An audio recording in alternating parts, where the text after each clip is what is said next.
વડોદરામાં રેશન કાર્ડમાં કેવાયસી માટે લોકોને હાલાકી પડી રહી છે। સર્વર સ્લો થતા કેવાયસી માટે નાગરિકોને હાલાકી પડી રહી છે। કલાકો સુધી લાંબી કતારોમાં ઊભા રહેવા માટે લોકો મજબૂર બન્યા। સવારથી લાઇનમાં ઊભા રહેતા વૃદ્ધોની હાલત દયનીય થઈ ગઈ છે। નવજાત સાથે લાઇનમાં ઊભા રહેવા માતાઓ પણ મજબૂર બની છે। ઓફિસમાં બેસતા બાબુઓ લાંબી લાઇનોથી બેખબર હોય। બિંદાસ સરકારી બાબુનું બેજવાબદારી ભર્યું વલણ પણ સામે આવ્યું। એવામાં મામલતદાર વ્યાસે કહ્યું કે મારે 4 હાથ તો નથી, લાઇનની વાત ખોટી। લોકો 10 વાગ્યા પછી જ આવે છે। સરકાર પરિપત્ર કરે તો અમે વહેલા આવવા તૈયાર હોવાની વાત ત્યાંના સરકારી બાબુઓ કરી રહ્યા છે। નથી પાડતો સિવાય કે આમ ફિંગરપ્રિન્ટ આવતા ના હોય તો કાં તો એનું આધાર અપડેટ થયું ના હોય તો બાકી અહીંથી અમે કરીને જ મોકલીએ છીએ કાયમ। હવે તમે જોઈ શકો છો 3 જણા બેસા છે, મારી 2 બાજુ અંગૂઠા મૂકવા પડે છે। એથી વિશેષ તો હું 4 હાથ ધરાવતો નથી ભાઈ। સ્ટાફની ફાળવણી જે કરીએ પ્રમાણે કરીએ કામ, બીજા વધે તો બીજું જ થાય યાર।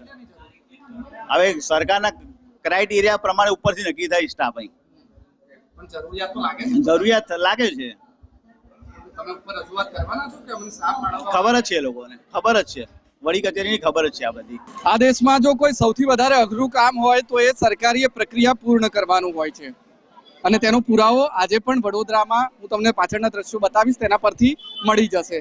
આ જે લાઈનો લાંબી લાઈનો લાગી છે એ રેશન કાર્ડમાં કેવાયસી કરવા માટેની પ્રક્રિયા માટે લાગી છે।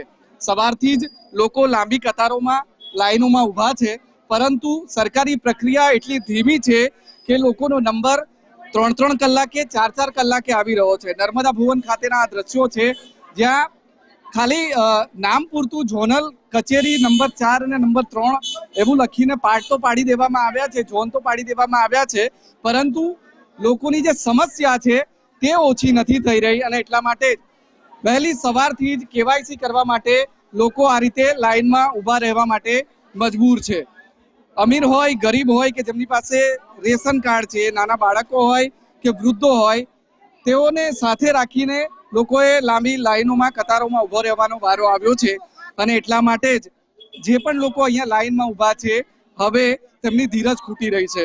આપ શું કરો છો ને કેટલા વાગ્યાથી અહીંયા લાઈનમાં? હું સાહેબ 8 વાગ્યાનો આવ્યો છું।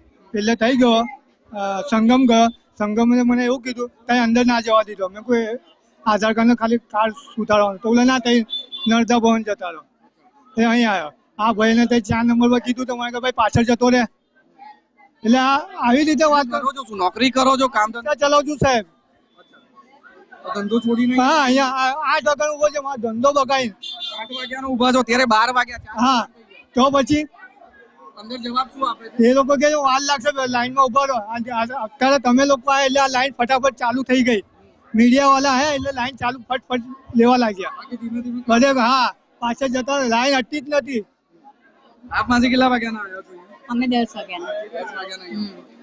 આ મારા મિસ્ટર એ લાઈટનું કામ કરવા જાય છે, કામ છોડીને અમે અહીંયા આવ્યા છે। તો નંબર જલ્દી લાગે તો જલ્દી જઈએ ને, તો એ કામ પર જાય। આજે તમે કેટલા વાગ્યાના? હું 7 વાગ્યાની આવી છું। નાના છોકરાને કામ ઘરનું બંધ મૂકીને બંગલાનું પણ કામ મૂકીને આવી છું, તો પણ હરખો જવાબ નહીં આપતા અને અનાજ લેવા જઈએ તો અનાજ બી નહીં આપતા। એવું કે હવે પૂરો થઈ ગયો મહિનો, હવે અનાજ નહીં મળે। કેવાયસી કરવાનું કે? હા, કેવાયસી કરવાનું કે છે, પણ કેવાયસી તો કરી આલતા નહીં। એવું કે આ લાવો પેલું લાવો, હરખો જવાબ નહીં આપતા કે આ લઈને આવજો કે પેલું લઈને આવજો, આધાર કાર્ડ લઈને આવજો કે ફોર્મ ભરાવજો, એવું કઈ કહેતા નહીં। હું તો સમા આજે 3 દિવસથી જઉં છું, પણ સમા વાળાએ કોઈ જવાબ આપ્યો નહીં। આજે ડાયરેક્ટ ઝઘડો કરીને અંદર ગઈ તારે કીધું કે તમારે નર્મદા ભવન જવું પડશે। હવે મેં આખો દાડી બંગલાનું કામ કરું કે મેં આવી રીતે દોડું? આટલી ઉંમર થઈ ગઈ તોય લાઈનમાં આટલા કલાક ઉભા રહેવું? હા, તો ઉભી 6 વાગ્યાની સમા ઉભી હતી, 6 વાગ્યાની। તો આજે પછી કીધું એને કે તમે નર્મદા ભવન જાઓ। 3 દિવસથી સમામાં જઉં છું મેં, મારું 400-500 ભાડું જતું રહ્યું। બોલો ભાઈ, સરકારી અધિકારીઓએ આ વેદના સમજવાની જરૂર છે। એટલા માટે કારણ કે કેટલાક લોકો નાના બાળકો સાથે ઊભા છે, તો વૃદ્ધો પણ સવારથી અહીંયા લાઈન લગાવીને ઊભા છે। આપ નાનું બાળક જોઈ શકો છો, માં તેને હાથમાં લઈને સવારથી અહીંયા લાઈનમાં ઊભી છે। કામ માટે? કયા કામ માટે આવ્યા છો? કેવાયસી કરવા માટે। કેવાયસી કરવા માટે અમે 500 રૂપિયામાં છે ને પોસ્ટ ઓફિસમાં કરાયેલું, 2 મહિના થઈ ગયા, હજુ નિકાલ નહીં આવ્યો એનું। લેવા ગયા ને અનાજ તો કે તમને નહીં મળે, કેવાસી કરો પછી મળશે, પૈસા આપીને બી કેવાસી નહીં થઈ. બોલો બેન, આટલી લાંબી લાઈન છે, નાનું બાળક હાથ કરવાનું, ઊભું રહેવું પડે ને. પરમિટ બંધ થઈ જશે તો પછી અમે શું કરીશું? એવું કહે નામ કમી થઈ જશે તમારા, બાળકની સાથે લાવે. બીમાર પડી જશે પછી એ લોકો આલશે ને ખર્ચો અમને. ઘરમાં કોઈ છે ને બીજું કોના પાસે મૂકીને આવવાનું વળી? તો 1 મહિનાનું છે એ તો. જો 1 મહિનાનું આ બાળક છે અને સરકારી અધિકારીઓએ ખાસ કરીને વડોદરાના કલેક્ટર સહિતના જેટલા પણ અધિકારીઓ આ કામગીરી સાથે જોડાયેલા છે, જેમની જવાબદારી બને છે, તે લોકોએ આ દ્રશ્યો અને આ લાગણી બંને સમજવાની જરૂર છે.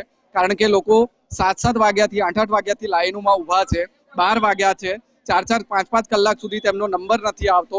કેવાયસી નો જે સમય છે એ હવે 30 તારીખ છેલ્લી આપવામાં આવી છે સરકાર દ્વારા, અને એટલા માટે જ સમય જેમ જેમ જઈ રહ્યો છે એમ લોકોની ચિંતા પણ વધી રહી છે. સાથે સાથે લોકોની સમસ્યા પણ એટલા માટે જ વધી રહી છે કારણ કે સર્વર સ્લો ચાલે છે. તેના બહાના હેઠળ લોકોને લાંબી કતારોમાં અહીંયા કલાકો સુધી લાઈનમાં ઊભું રહેવું પડે છે. એવામાં આનો જલ્દીથી નિકાલ આવે તે પણ ખૂબ જરૂરી છે. કેમેરામેન જિગ્નેશ સોલંકી સાથે અમિત ઠાકોર, TV 13 ગુજરાતી, વડોદરા.